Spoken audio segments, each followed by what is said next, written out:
You're listening to the We Are Libertarians podcast network. Find all of our shows at wearelibertarians.com. Libertarian Country is one of the fastest growing and most popular liberty-themed apparel companies in the world. This American-based company was founded by two brothers out of Baltimore who had a vision to create an online store that offers fun, unique, and controversial political clothing and accessories.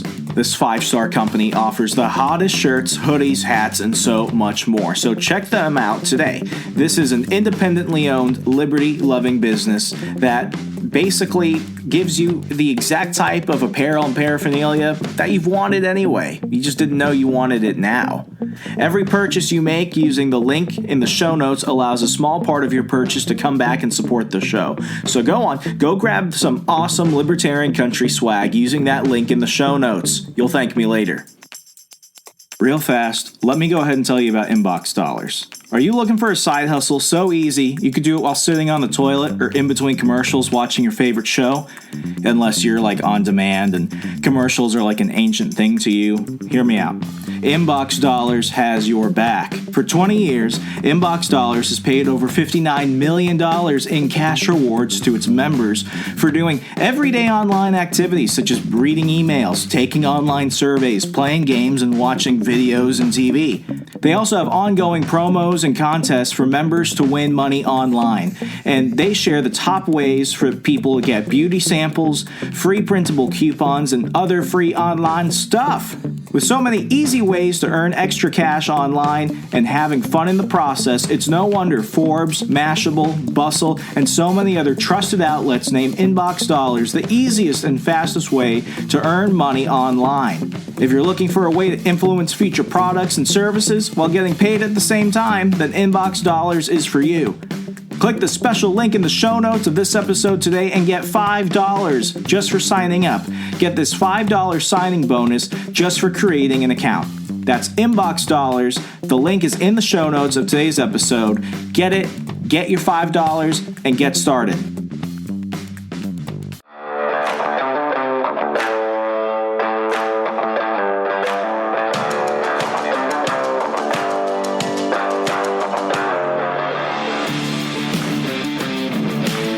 Prepare yourself. You're on the run with Remzo W. Martinez. All right, everyone, let's go ahead and address the 900-pound elephant in the room. Chris, the last time I had you on, we were literally wondering what was the world going to look like for the rest of 2020. And then a day after your episode aired, riots broke out, murder hornets. Apparently people weren't freaking out about toilet paper. And, things seem to have been getting a lot stranger. So I'm only wondering what's going to happen after this episode comes out. I'm thinking potential alien invasion, the rise of Godzilla. New York is starting to remind me more of John Carpenter's Escape from New York. I've been watching Thunderdome lately, not as entertainment, but as preparation. I don't know, maybe a little Red Dawn scenario. How are things looking in your scope of the world right now? Things are not looking good. Not at all. Real, man. Oh my gosh. This is it's funny in a way because we folks to kind of give you a little bit of look behind the curtains, so to speak, to really see the way the Wizard of Oz actually functions. We record these all in advance because we try and make every episode more topical based. By the time you're hearing this, it's a bit more timely. This will be coming out a few days after I record this because of the topics we'll be discussing. But really, when I put these out, I'm really like putting them at the mercy of the universe, that I won't have to like completely scrap an episode or something. And so far, I've never had to do it. But I just remember you were on like 3-4 months back and we were talking about, some very nuanced things. This was at the very beginning of the quarantine. We were talking about the shape of the real life superhero movement, and so much has happened since. And it was almost funny in an ironic way and almost a dark humor way because of how things have gotten. And I want to say they're calming down, but it's been rather strange. And I mean, I feel bad as an outsider looking in right now because you're in New York, as listeners know, and it seems like in my neck of the woods here in Virginia, right outside of DC, things have gotten better. I mean, things weren't necessarily terrible, but things have gotten a little bit more normal. I mean, movie theaters are going to start opening up soon, but it seems that for the citizens of New York, you guys just can't catch a break.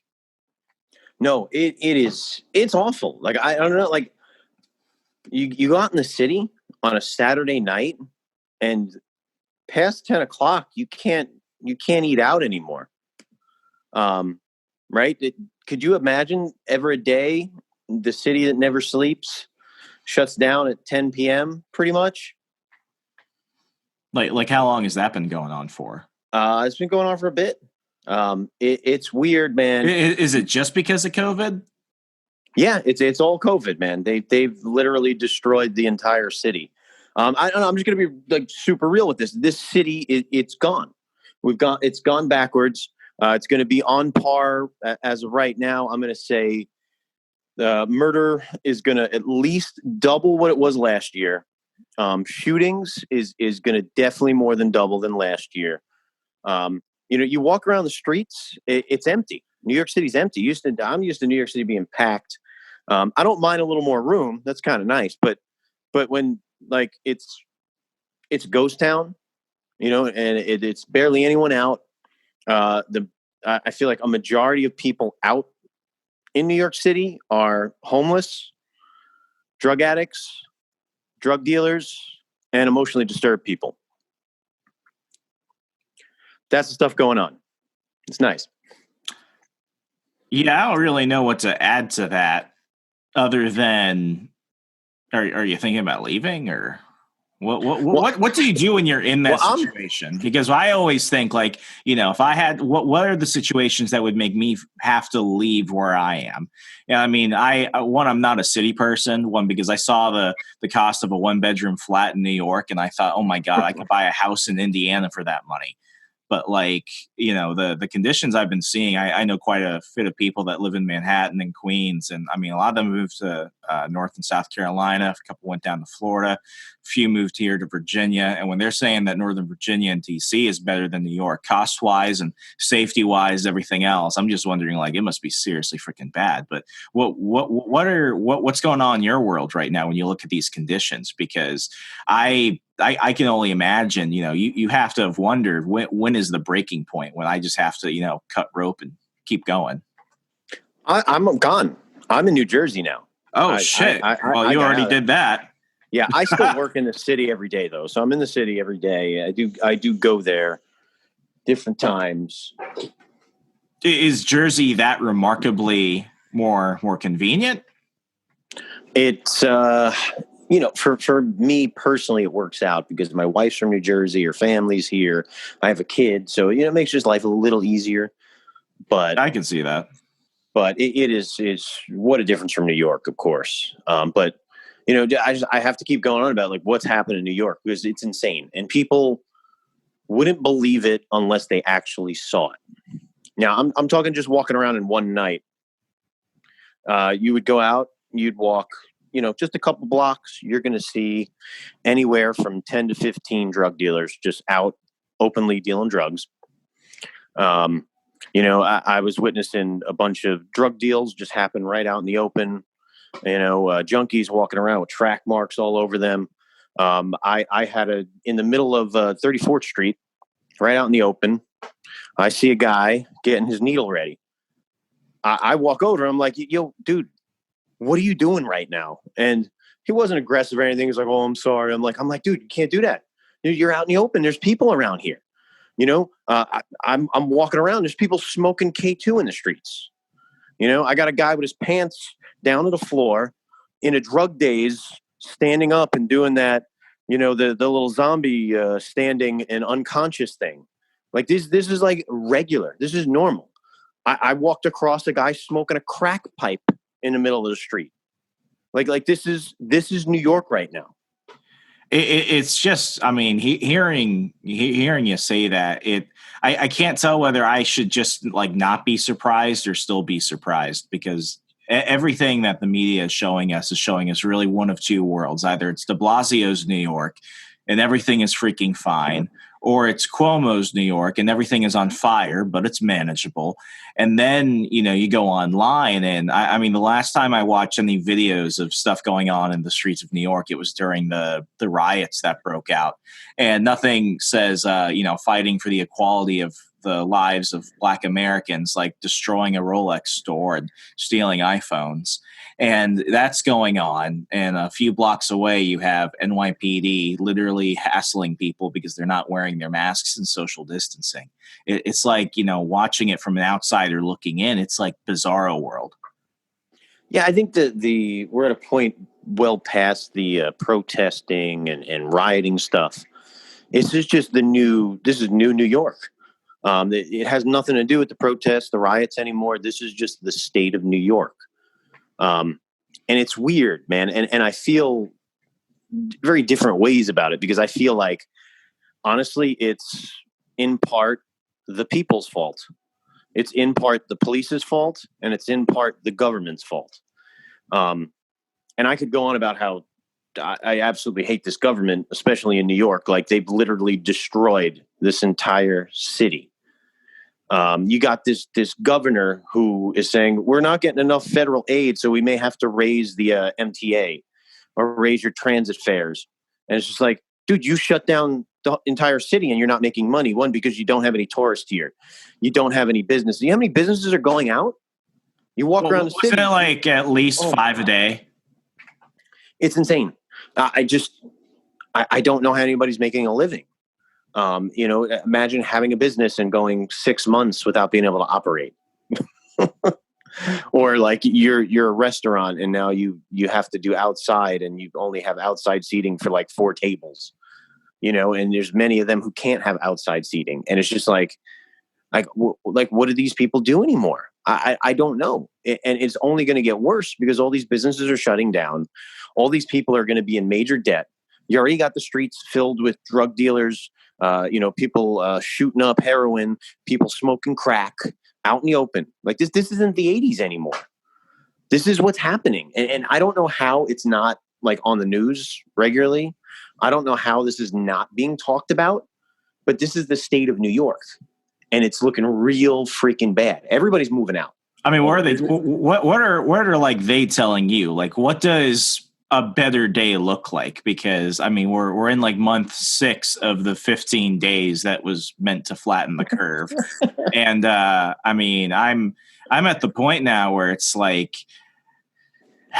everything is strange, but at least for me in my little space of America, at least things are relatively safe. I can't imagine the people that are still in the city who really don't have the opportunity to leave, whether it's because of family, whether it's because of work, whether it's because of any of the myriad of situations I can imagine. It is one of these situations where we're going to look back, not even a long time from now. We're going to look back relatively soon once things start to peak, because I think things will become better one day. It's only a matter of when that one day is. It's really relative. But we're going to look at the situation. We're going to say, was this really worth the cost of what ended up ensuing? Because it used to be at the beginning of the pandemic, it used to be we just need to go ahead and flatten the curve. Now it's no one is allowed to get sick anymore. Then it was you can't go to funerals, you can't do anything else unless you're a politician. You can't go hang out with your friends unless you're protesting. If you don't wear a mask in certain parts of the country, or if you go to the gym, it's a crime. But if you're looting a store, that's perfectly acceptable.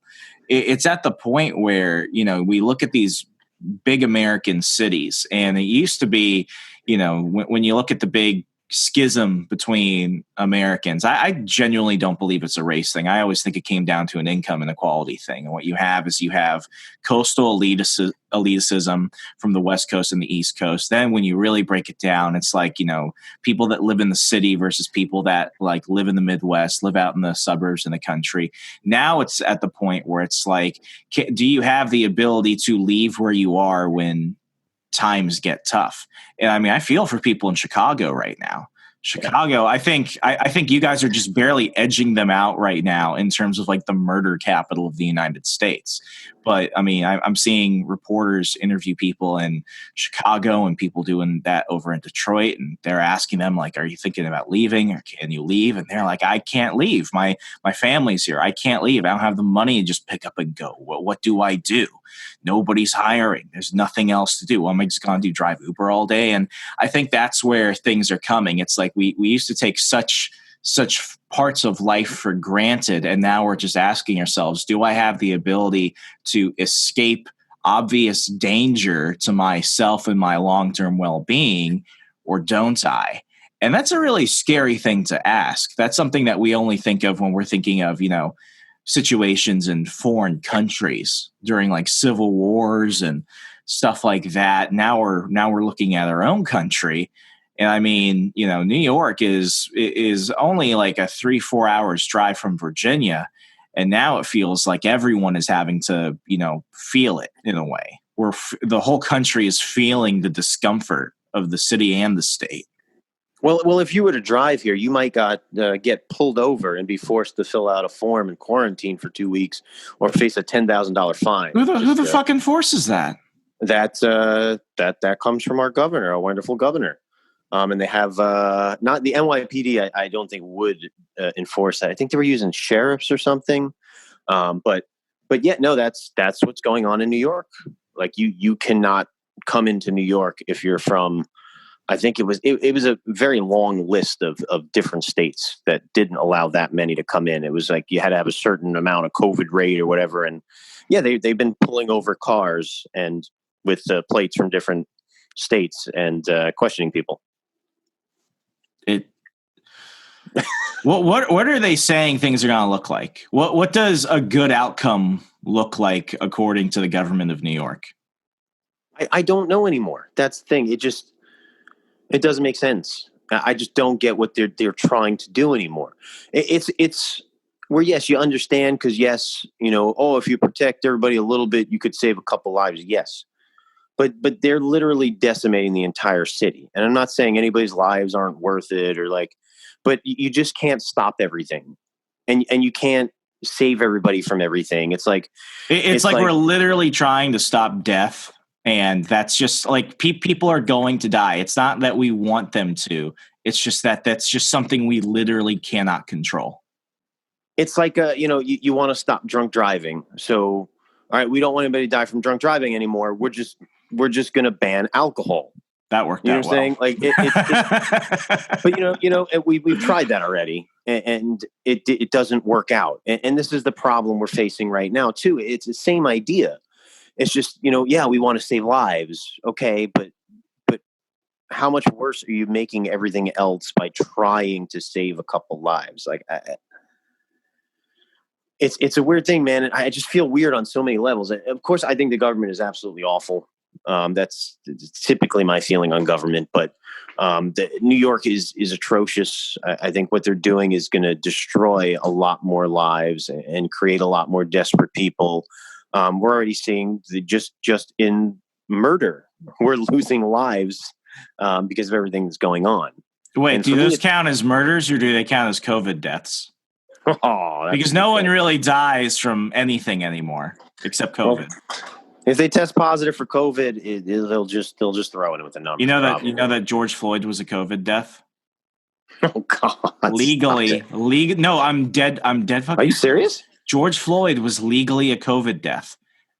As the morticians were, doing whatever they do to bodies afterwards, they found that George Floyd, I don't think they were specific. He was either positive at the time or at least tested positive for COVID antibodies. So according to the CDC, he would be classified as a COVID death. So the cop didn't kill him? Like, COVID. I don't understand. Well, it's like COVID killed him and the universe was using the cop in the way. So basically nature and COVID is racist and all this other stuff. Dude, that's so weird. I don't want to make light of it. Like it's a fucked up. I know. But it's one of those things where it's like, as we're looking at this whole situation because the pandemics and the rioting and the protests and everything else, like the timing of it is just bad. I think people who otherwise wouldn't have resorted to doing crazy illegal shit felt like they were prompted to do so because of just collective mania. So when I tell people, it's like, well, did the cop kill him or did COVID kill him? It's like, everything always goes back to either COVID or the social issues we're seeing within our country right now. And when they figure out that, wait a second, George Floyd is technically a COVID death, it's like that makes them question everything. But these are the same people that didn't want to question it. It's like stay home, wear a mask, stay away from people, except if you're going to a rally or a protest, because then by the laws of nature, you can't catch COVID. And I mean, I don't want to get political. This isn't a political thing. This is a life thing at this point. As somebody that's been a social activist for as long as you have, I mean, you've been in New York for God knows how long. What do you see as the only way to clean things up? Because I'm hearing people say we need like another Rudy Giuliani as mayor to go ahead and clean up the city, thus inspire the state and the country. I'm hearing people say they want Trump to go ahead and send in the National Guard and clean up the streets like it's something out of freaking The Dark Knight Rises.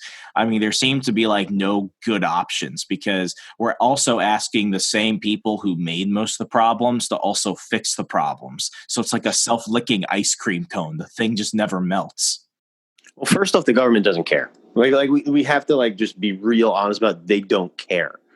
If they cared, they would be working with these businesses. They'd be trying to get people back in the city.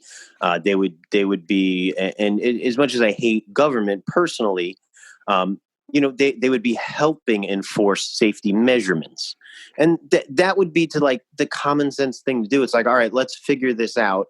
Let's come to a common ground. Like, yes, we need to protect the most vulnerable people who would die from this or get severely sick from this. Like, let's focus our energy on helping them. Well, in New York, in fact, they murdered them essentially by the way they treated the seniors and senior care facilities.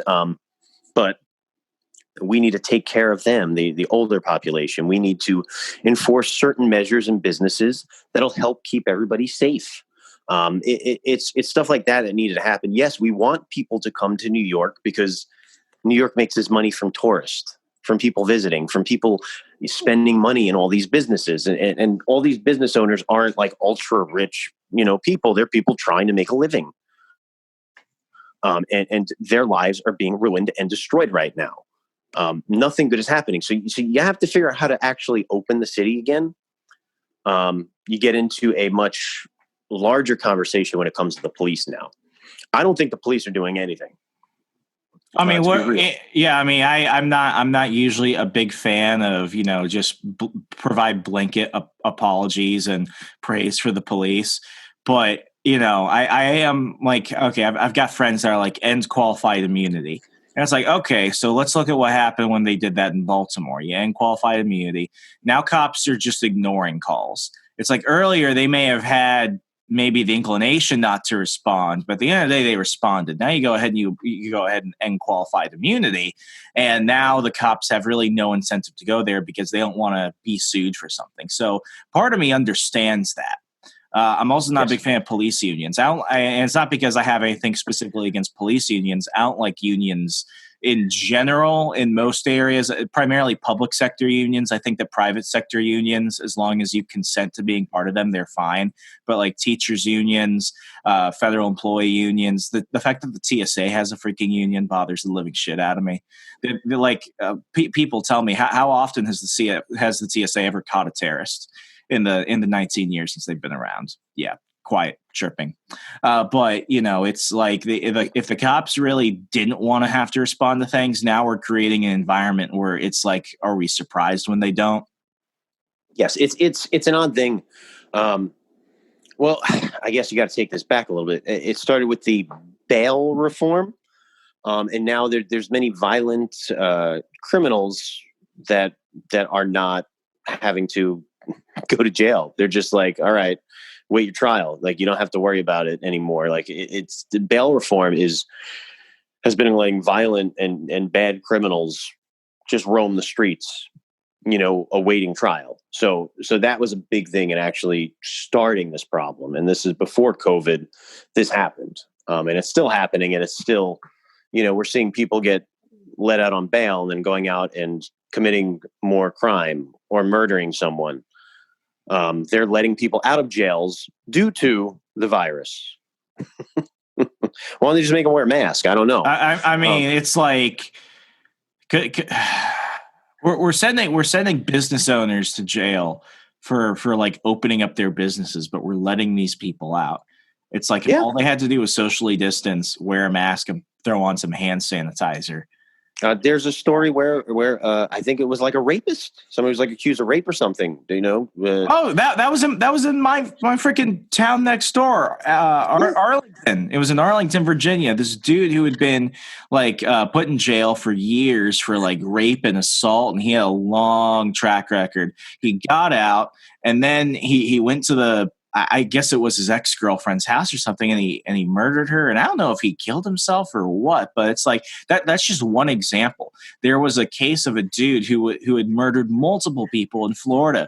And what did he do? I think they said 13 hours, literally within 13 hours, not even a full day. He went and he killed another person and I think he turned himself into the police station. I might be wrong about that part, but it's like this is one of those situations where it's like we're going to solve the problem by making the problem worse. And we're seeing this everywhere. We're seeing this regardless of whether it's a Republican state or a Democrat state, whether it's the federal government or the state government or the local government. What we're seeing is when people have to go ahead and apply blanket solutions and they're worried more about social experimentation versus actually the well-being of law-abiding Americans. I mean, it's one of these situations where part of me is happy that even middle-class suburban Americans are starting to understand, like, the cops have no obligation to save you. They only have an obligation to show up when you're dead. Yeah. And I'm not saying that as a slight against the police, but when we really look at it, it's like these people, they can only do so much. And when we keep asking them to solve it, it's only going to make the problem worse. That's why, I feel bad for Trump to a large degree. I would have felt bad for anybody who was in that situation. We're having a country of hundreds of millions of people all looking for one person for the answer. And it's like, we shouldn't be doing that. We should be trying to figure that out ourselves. And I mean, we are seeing some stories of, good regular people trying to really step up for their communities and really try and bring attention to things that otherwise would have just completely gone wayside, whether it's cafeteria workers packing school lunches and delivering it to the homes of kids who now they can't go to school, therefore they're not getting their guaranteed lunch. Whether it's, people checking up on the elderly through hotline systems or just going and, checking on them, social distancing, obviously, but it's like, little things like that where we're seeing, we have more control over our immediate surroundings than we usually give ourselves credit for. And not to change topics entirely, but you've got an event coming up this weekend. Tell us a little bit about that, because if you weren't talking about this, I think I can be honest, I wouldn't have definitely been thinking of this topic otherwise. Everything else is just COVID and riots.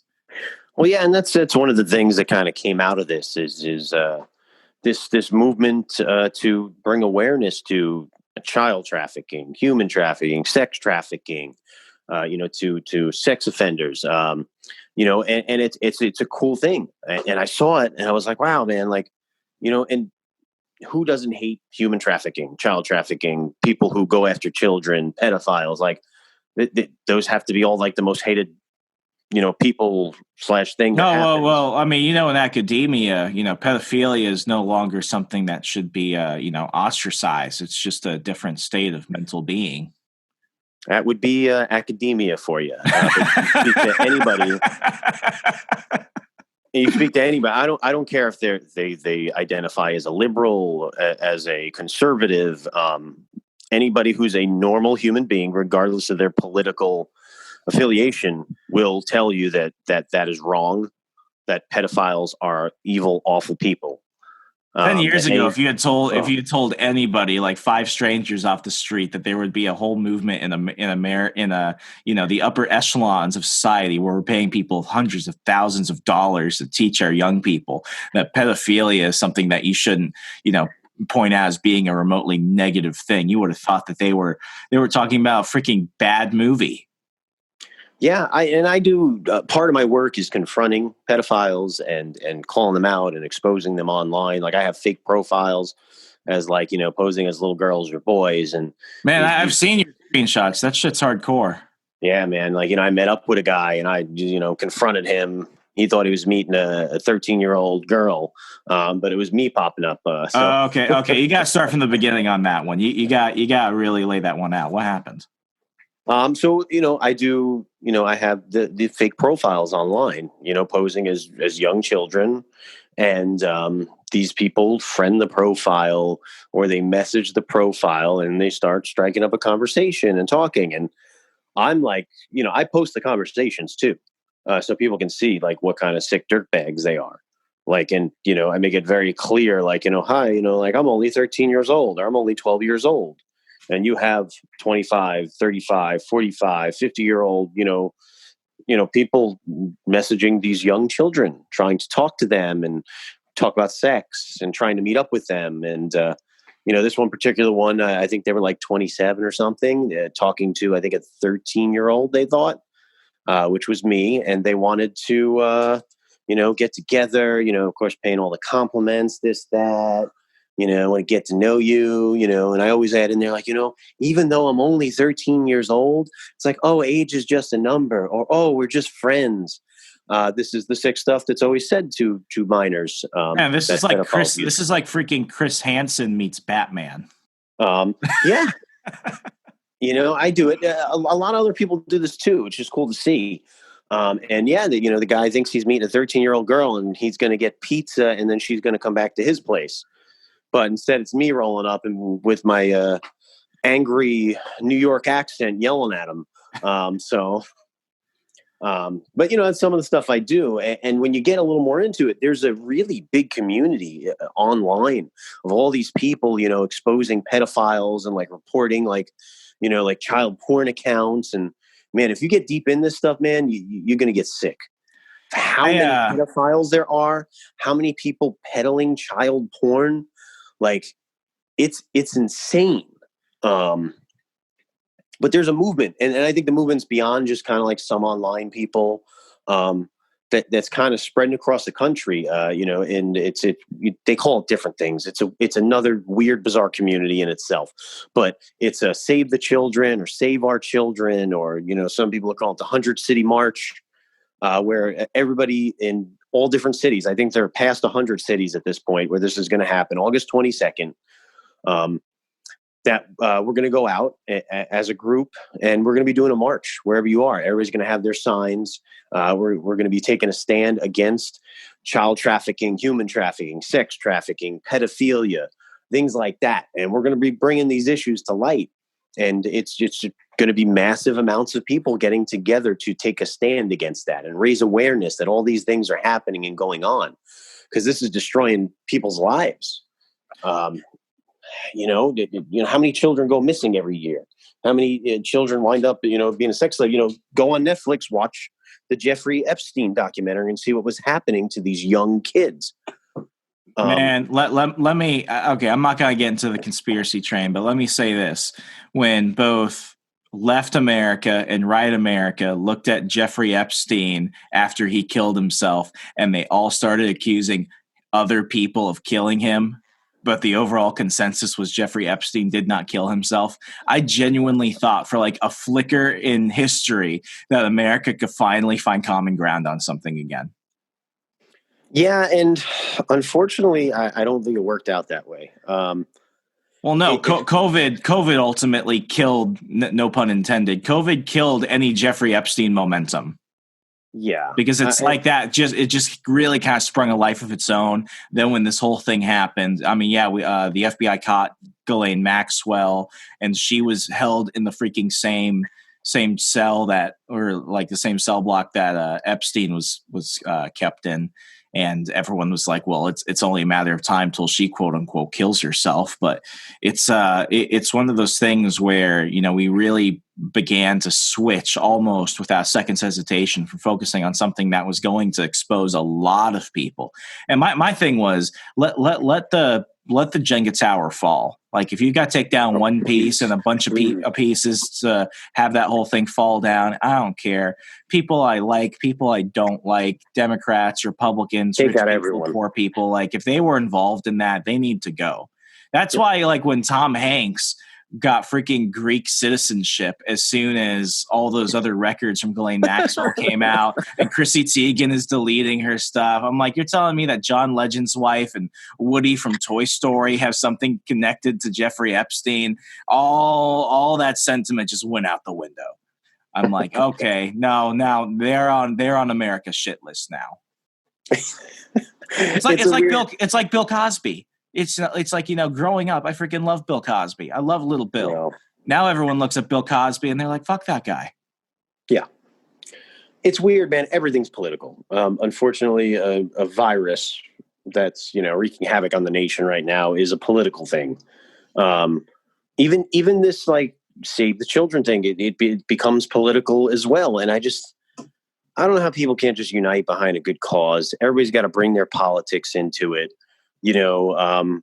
This unfortunately ties into some of like the super right-wing conspiracy theorists are kind of very on board with this, and they get real deep in like weird stuff, and then you get the weird people going like, look at this T-shirt, it has a pizza slice on it. They're selling pedophilia. It's like I don't. The whole Pizzagate thing. When that happened, I felt like it basically brought down a lot of progress that a lot of these anti-sex trafficking groups had actually made. It brought back that whole movement like years, because it all became less on finding organized crime, really helping these people, looking for the actual methods of which this stuff happens, and it turned into something completely ridiculous. And it, like I said, everything is political. Listen, everybody's going to have different politics, but everybody needs to be united on a cause that's very tangible and understandable. And it's just, you got the right wing fighting with the left wing, and then you got the super conspiracy theorists, and then you got the people who are like, what about the kids in cages at ICE? You don't care about those kids? It's like, no one ever said we don't care about those kids. We're raising awareness about trafficking and pedophilia. And I feel like people that try and do that though are just trying to water down the conversation so that way they could brush off any form of obligation or responsibility they have. It's like saying, because we can't cover all this stuff, we should cover none of this stuff. And I usually see that as a cop out. I've got a story for you though. And this is something that actually reared its head recently. It started 5 years ago. It was my first year. It was my first semester. It was my first semester at Liberty University. And I love my school. It's in the news for a lot of things. I'm not going to get into that, but this is one thing I wish it would get into. In October of 2015, I went to a Halloween party where, ironically, this is the first time I met my girlfriend. We met there for the first time, and after that, she wouldn't leave me alone. Long story short, and 5 years later, we're still together. But at the house we went to, this was the weird thing. A few of my roommates invited me because they knew somebody that invited them, and the way it worked was it wasn't going to be like a large party, but it was going to be an off-campus party, and it was a lot of people from our dorm. And I don't like going to someone's house if I don't know who they are. And the weird thing about the situation was nobody really knew who owned the house. And later on, I'm just doing a little bit of sleuthing, and I find out it's owned by these two pastors' kids. This one missionary couple owns the house, and their adult children live there. One was a youth pastor, and the other one was another Liberty University student. And everything just seemed kind of odd. Like, no one really knew who started the invites. No one really knew the brothers. And it was still a fun party, but there was like this awkward, like, okay, who invited who invited who invited who type of thing going on. It was just a bit too odd compared to most, college parties you'd go to. And, I met the guy, the older brother. He was just, I thought he was socially awkward. I noticed he had like this really, he had this girlfriend. I think they had been growing out for a few months, and she was absolutely head over heels for him, but he had absolutely no interest in her. And I'm like, unless there's something going on behind the scenes, I'm like, he's an objectively good looking fella, and she's not bad to look at either. And I just like the whole thing just felt odd. So 3 months later, I go online, and my now girlfriend goes ahead and she sends me a message over Facebook, and it's a headline to a local news story. That guy, that youth pastor who owned the house where we had that Halloween party, had been arrested for attempted child molestation and solicitation of a minor. Yep. And what's worse is that as the investigation started finding out more shit about this, and he had been basically grooming young girls in his youth group through Snapchat. I hate Snapchat. He apparently something happened, and somebody basically caught him. And what did the church do? The pastor gave him a strong lecture and told him to repent and told him not to do that again. Wow. Now, I understand within the Christian community, and I mean, this is not Catholic, so I mean, the jokes write themselves on that, but I understand like sometimes you can kind of do that, but when you're dealing with people within your own flock, so to speak, that's one of those situations that deserves a call from the police and forgiveness later. It's not forgiveness later and then you call the police, because if you're a grown ass adult and you're preying on children, I'm sorry, a lot of stuff had to happen before you acted upon that. And now he is going to be released in the Commonwealth of Virginia next month. Yeah, this is what's going on. And this is the problem. Sex offenders, if you ever look at what they get hit with, the charges with the sentence, it's shocking. Somebody could rape a child and serve less times than somebody got for drugs. Like, what? It's sickening. You ever look through? You look at some of what they've gotten sentenced for. It's mind-boggling. There was that kid. There was that kid in New York. I remember he was sent to Rikers. He got hit with a mandatory minimum sentencing law for, I think, having a fucking pot plant in his apartment. He was 17, and he ended up spending like 20 years in Rikers. And then when somebody finally reopened his case and found that they could potentially get him out, the dude just got tired of it all and he killed himself in his cell. My God. It's like, this is a person who could have lived his entire life. I mean, he was a minor still legally. He could have done literally anything else. And I'm not of the mind that, I never agreed with Jeff Sessions when he was like, well, good people don't do pot. It's like, well, that's fucking stupid. But at the same time, it's like he had no criminal record.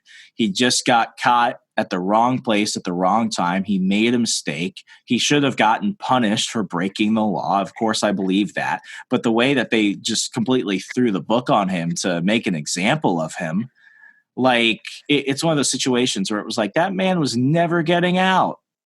Yet this fucker was preying on children, was caught once, and then was caught a second time, and he's getting out within 5 years.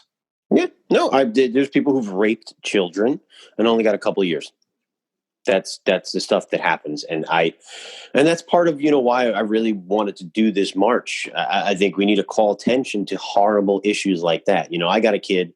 Most of the people coming to this march are families, people with kids, because they care. What does people care most about in their lives? They care most about their children. And they would do anything for their children. And to know that there's so many evil people out there, that there's a whole business of trafficking kids, using kids for sex, that there's pedophiles grooming and preying on children. And I'm also thinking past this. I'm like, what else can we do, man? We got to educate our kids.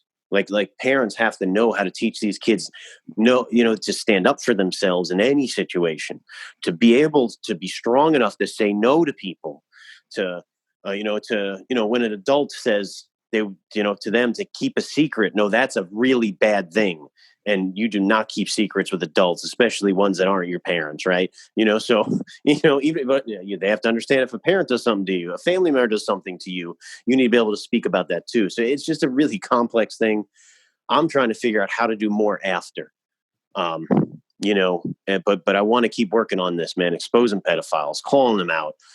Freak, we got to get to the courts, to the government, and we need harsher sentences for people because they cannot be getting out of jail. People can't get busted for pot and get a longer sentence than a child molester or a rapist. Like, but I August 22nd, Asbury Park, New Jersey, I will be doing a march. I think we're going to have like a really great showing. The support has been really great so far. I got people they call me like, hey, you're doing the march, I want to bring my kids to it. Is it going to be family friendly? I'm like, of course. They're like, I don't want them to get traumatized. We're not going into detail about stuff. We're gonna bring awareness to it. They'll learn that there are bad people in the world, but that's okay. They should know that. They should know how to stand up for themselves. And I think it's going to be a really great event. And it's something I literally just saw it and I was like, yo, I'm going to do one. And I just put it together. This is a total grassroots thing. There's no organization. It's just like, I want to do one, and boom, I just make up a flyer, contact some people and start promoting it, and people are going to show. Yeah. And folks, what I'm going to do is I'm going to go ahead and post all the information in the show notes of this episode. So you can go ahead and find everything in the show notes after this if you want to get involved in either the one in Asbury Park in New Jersey or maybe one in your area. So I'll go ahead and help you get linked up with that. Kind of stepping back, when looking at the sentences that these people get, I get and I'm a political chupacabra, man. I'm kind of all over the place on things. My philosophy has always gone to don't hurt people, don't take their stuff, and as long as you're not intruding on the rights of somebody else, let them live their lives. My biggest thing of prison reform is like, if we're gonna put somebody in a cage, they should be people who shouldn't get out. Yes. I mean, when we look at a lot of the reasons why people are going to jail, when we look at, the fact that we're the second most, incarcerated population in the world, second only to Russia, it says a lot. And people go to jail for a lot of things. And do I believe that if you commit a crime, you deserve punishment? Yes, I think anybody will admit that. And I mean, I have friends who are convicted felons, and when I say that, people get they get nervous. It's like, you associate with felons, and I'm like, yeah, because when I met them, certainly that's not the first thing that comes up in conversation. It's like, hey man, what do you do for for fun on the weekends? By the way, I'm a foreigner felon. It's like that doesn't come up, but it's like these are people, and most of the time they've served their time, and they get. I mean, if coming from a religious background, it's like, how long do you have to live with something like that until you're allowed to have your dignity back? And, for a lot of my friends, one, this was actually like the first full interview of my new show, my friend Tim, he got drunk one night and broke into a museum and stole Alexander Hamilton's dueling pistols. And he got, ironically, like, he didn't get hit on like breaking, entering, and theft. He got hit on a weapons trafficking violation because he took some. Oh my God! It was actually like it's funny thinking about it, but like he spent like 7 years in prison for that because they wanted to throw the book on him, and he got drunk and stupid, and he got drunk. Did something as a joke, essentially. Yeah, and I mean, he was 18 when he did it. So immediately, it's like his first real run-in with the cops is going to be the one that completely fucks up his life. And like years later, he's still dealing with it, and now he's really still trying to build his life up. I have a friend who was, he was addicted to drugs, was incredibly addicted to everything. I mean, he read me a laundry list of shit that he was addicted to. And now he has 2 master's degrees. He's working on a PhD. He has a family of like a whole bunch of kids, and he's running for public office in Iowa. Oh, and he's an amazing human being. Just because somebody's a felon doesn't mean that they should have to walk around with a scarlet letter branded to their forehead for the rest of their life. But at the same time, it's like there's a difference between people that, we can integrate back into society and help them build their lives back up, because there has to be some obligation. You can't just kick people out of prison and say, good luck. I mean, that's why the recidivism rate is so big. Like 1 out of 2 people that's released from prison within the first month will end up coming back somehow. It's ridiculous. It's this constant revolving door. So there has to be some societal obligation at either the public or private level to help these people try and get the ability to become independent and take control over their own lives after prison. But when it comes to pedophiles, when it comes to rapists, when it comes to murderers, man, I am freaking draconian. I don't care where we put them as long as they don't get out. Yeah, no, I agree. I agree with you, man. We've been too lenient. We are too lenient. And it's just like, we're talking about our kids here. Like, why are these things getting these short sentences? Like, I don't understand it. There needs to be some push to change that, to get really like serious mandatory, sentences for a lot of these crimes. Something's got to happen. Something's got to give, because it can't continue like this. And I just don't get it. And I'm not, is that, meanwhile, in one way, I'm kind of like, yeah, kill all pedophiles. But you see that online, right, all the time. But, people post it all the time, kill the pedophiles, this, that. It's like, listen. Yeah, I saw somebody say the only good place for a pedophile is a wood chipper. And I'm like, okay, like, I get it. It's dark humor. I say inappropriate shit. But at the same time, it's like, if you feel that much to say you're willing to throw somebody in a wood chipper, I hope you would at least, like, I don't know, maybe do something a little bit more publicly about it.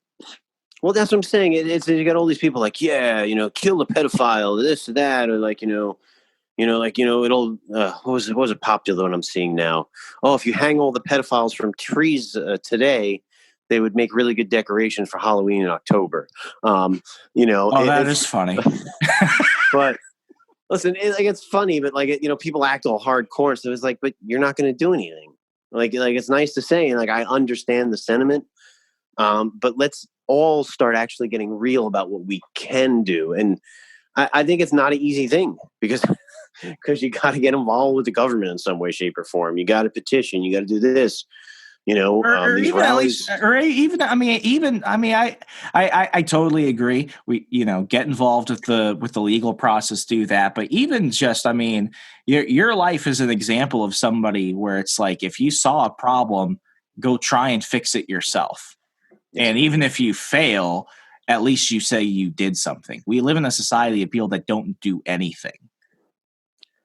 I know a lot of people want to talk and not do anything. I think these rallies are a good start, because all you got to do is show up and, care about the cause right now. But I think it's hard where you got to take it past it. Like I said, man, we got to fight for harsher sentences. I think simple stuff like, like people can do. It's absolutely awful, and it might destroy your soul. But like, creating fake profiles and exposing pedophiles and, doing things like that do make a difference. It's not easy. Educating children, I think, is big, because kids don't know what to do in a situation like that. And I think just basic diligence alone. Asking people just to be a little bit more cautious. Like, my biggest thing is Snapchat. How many problems has Snapchat brought into the world in terms of children getting preyed on by people because they have an app that's going to go ahead and, try and cover up culpability? Like stuff like that. Like, maybe my kid isn't ready for social media, or, this relationship I'm seeing between my child and this much older person is kind of bothering me. Yeah. Even in the case of that youth pastor who's going to, it boils my blood to say it, he's going to be released any day now. The fact that the pastor of that church, and I'm not going to shame them. I'm not going to go ahead and say the church's name, one, because I may have actually forgotten, but also because it's like, they have to live with the shame knowing that their entire church is not going to be known as the one where they have the youth pastor that was preying on little girls. Mm-hmm. It's like, in that moment, I totally believe in forgiveness. I totally believe in second chances, but there are just some things where it's like, okay, let's say if he had killed somebody and you learn that he killed someone, it's like, all right, man, that was wrong, but we're going to help you hide the body. There was almost no care for the victim in that case. That child stayed in the same group. There was no separation. Nothing was done. It was just completely swept under the rug. And I can't tell whether it was because of stupidity or because they wanted to pretend it wasn't happening. And I think that's even more malicious. I think the pastor in that case should have been arrested. Well, look at the Catholic Church. It's All the Catholic jokes write themselves. It's crazy the things that have happened and gone on, man. It's funny sometimes. Once in a while, it's like, if you could fight anybody, who would you fight, Chris? I go, probably the Pope.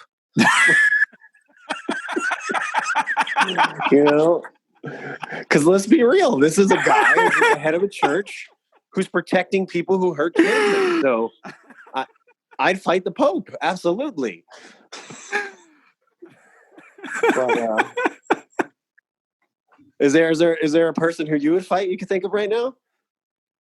I mean, now I'm trying to think. It's like, if I say anyone that's lesser than the Pope, it's not going to be as cool or as wild.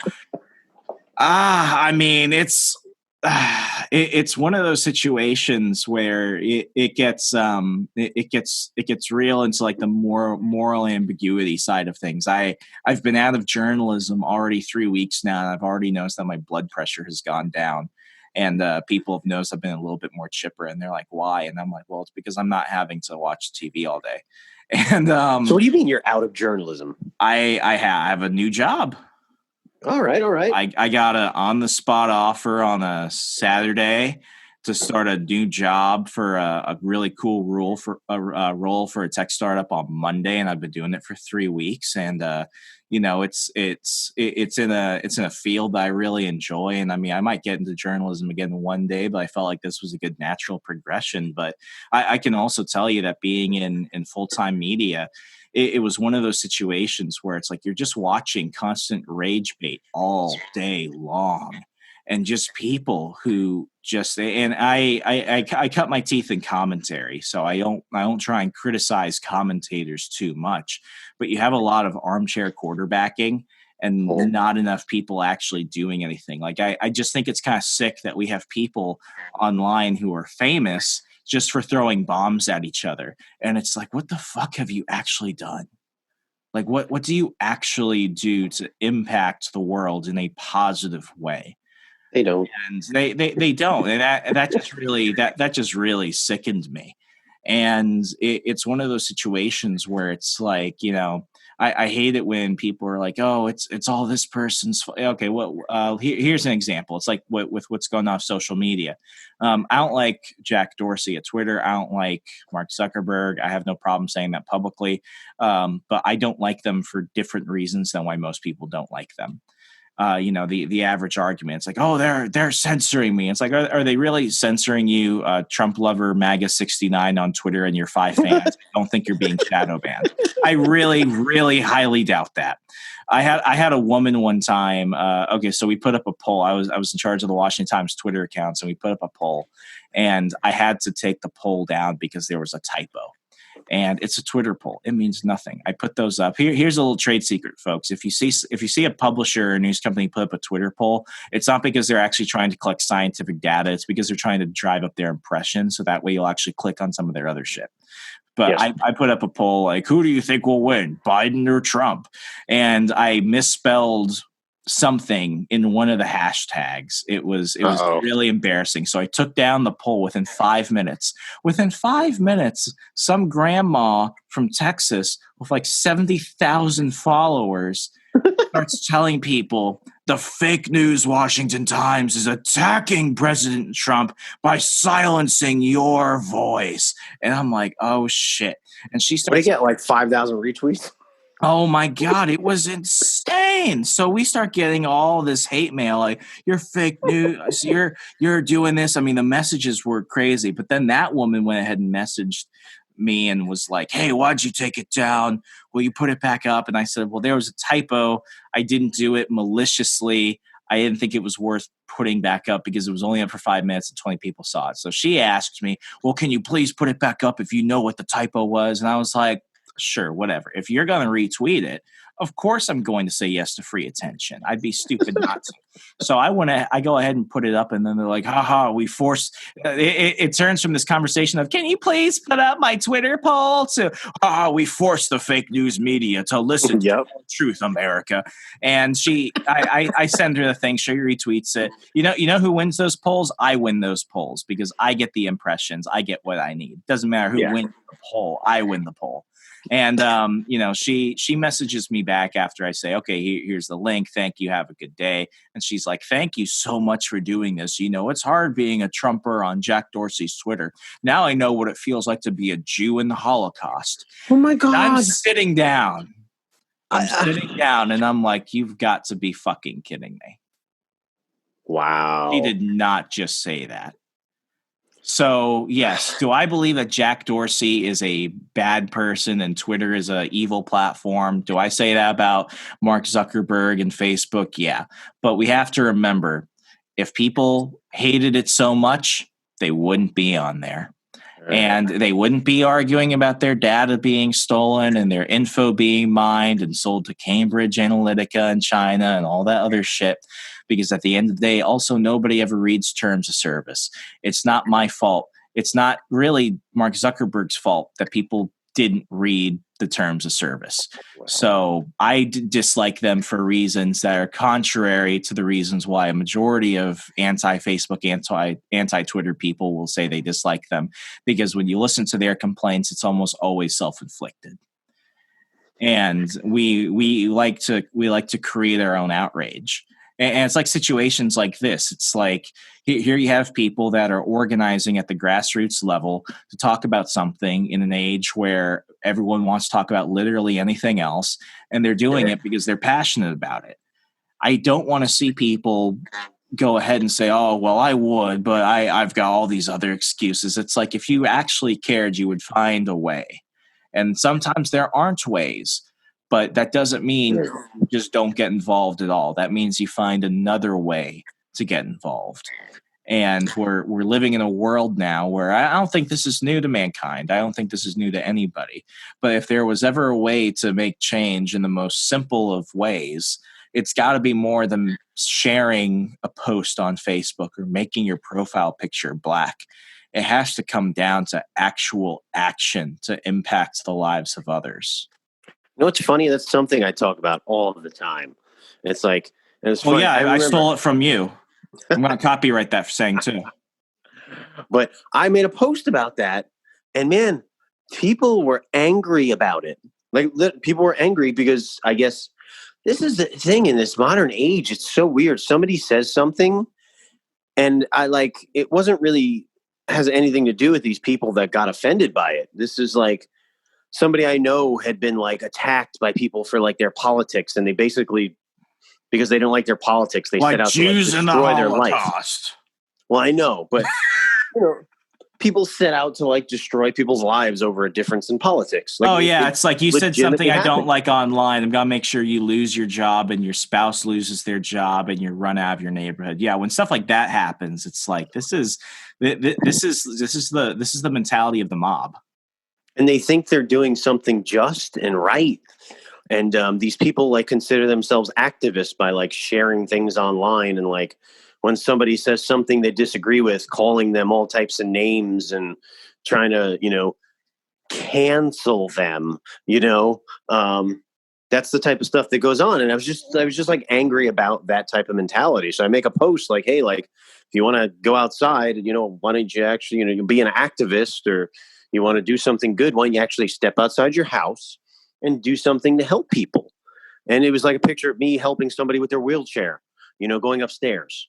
And then a couple people got really angry. It's oh, you can be an activist by sharing information online. Wrong. It's don't listen to this guy. Everything happens on the internet. And I'm like, you people, I'm not talking about any of you people. They don't understand.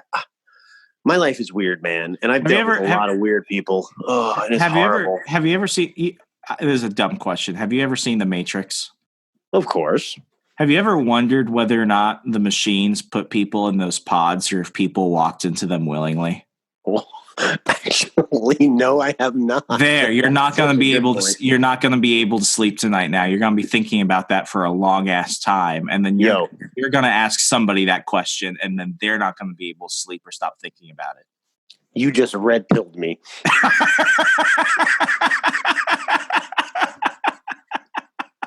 Oh my God.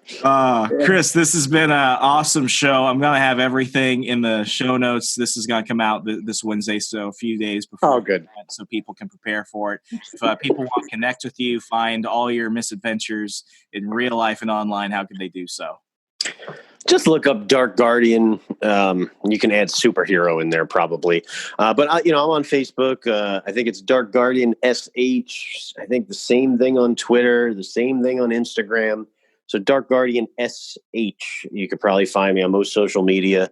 Google me. You'll find me somewhere. I'm a crazy guy and a lot of crazy stuff and doing some new things. So it's good. It's interesting, but I'm still doing a lot of the same, but in very different ways. And hopefully people join along. I'm hoping to help people just better their personal lives and make the community a little better, as part of it as well. Absolutely. So, folks, you heard the man. If you want to change the world, change yourself, change the lives of those around you. As always, I'm Remso W. Martinez. Find me everywhere at Hey Remso, on Parler at Remso. I'm the only Remso there. If you ever see Remso 2 pop up, message them and call them a loser. As always, this is On the Run, the We Are Libertarians Network. Good night. Be good. Bye, guys. Talk to you later. Bye.